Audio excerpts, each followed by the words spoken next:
പ്രധാനമന്ത്രി നരേന്ദ്രമോദിയുടെ ഫ്രാൻസ് സന്ദർശനത്തിനിടെ പാരീസ് ഉടമ്പടിയിൽ ഉറച്ചു നിൽക്കുവാൻ ഇന്ത്യയും ഫ്രാൻസും തീരുമാനിച്ചു. പാരീസ് ഉടമ്പടിക്കെതിരായ അമേരിക്കൻ പ്രസിഡന്റ് ഡൊണാൾഡ് ട്രംപിന്റെ നിലപാട് തള്ളിക്കൊണ്ടാണ് മോദിയും ഫ്രഞ്ച് പ്രസിഡന്റ് ഇമ്മാനുവൽ മക്രോണും ഇക്കാര്യം വ്യക്തമാക്കിയത്. സൈനികേതര ആണവോർജ്ജ മേഖലയിൽ ഫ്രാൻസുമായുള്ള ബന്ധം ശക്തമാക്കാൻ ഇന്ത്യ തീരുമാനിച്ചു.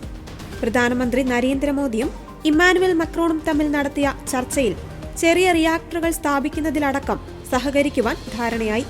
ഇന്നലെ ഫ്രാൻസിൽ നടന്ന AI ഉച്ചകോടിയിൽ ഫ്രഞ്ച് പ്രസിഡന്റ് ഇമ്മാനുവൽ മക്രോണിനൊപ്പം സഹ അധ്യക്ഷനായാണ് മോദി പങ്കെടുത്തത്. ഇതിനുശേഷം മാർസയിലെത്തിയ ഇരു നേതാക്കളും രാത്രി നടത്തിയ ചർച്ചയിലാണ് സൈനികേതര ആണവോർജ്ജ രംഗത്തെ ബന്ധം ശക്തിപ്പെടുത്തുവാൻ ധാരണയായത്. ചെറിയ ആണവ റിയാക്ടറുകൾ സ്ഥാപിക്കുവാൻ ഫ്രഞ്ച് കമ്പനികളെ ഇന്ത്യയിലേക്ക് മോദി ക്ഷണിച്ചു. ഇന്നുച്ചയ്ക്ക് മാർസയിൽ ഇന്ത്യൻ കോൺസുലേറ്റ് മോദിയും മക്രോണും ചേർന്ന് ഉദ്ഘാടനം ചെയ്തു. ഇന്ത്യയിൽ പുതിയ നാഷണൽ മ്യൂസിയം നിർമ്മിക്കുവാൻ സഹകരിക്കുമെന്ന് ഫ്രാൻസ് വ്യക്തമാക്കി.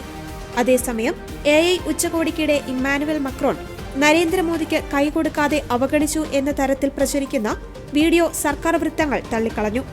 ഉച്ചകോടിയിൽ സഹ അധ്യക്ഷന്മാരായിരുന്ന മോദിയും മക്രോണും ഹസ്തദാനം നൽകി ഒന്നിച്ച് ഹാളിനുള്ളിലേക്ക് വന്നതിനു ശേഷം മക്രോൺ മറ്റതിഥികളെ പരിചയപ്പെടുത്തുന്ന ഭാഗം കട്ട് ചെയ്താണ് വീഡിയോ പ്രചരിക്കുന്നതെന്നും ഉദ്യോഗസ്ഥർ വിശദീകരിച്ചു.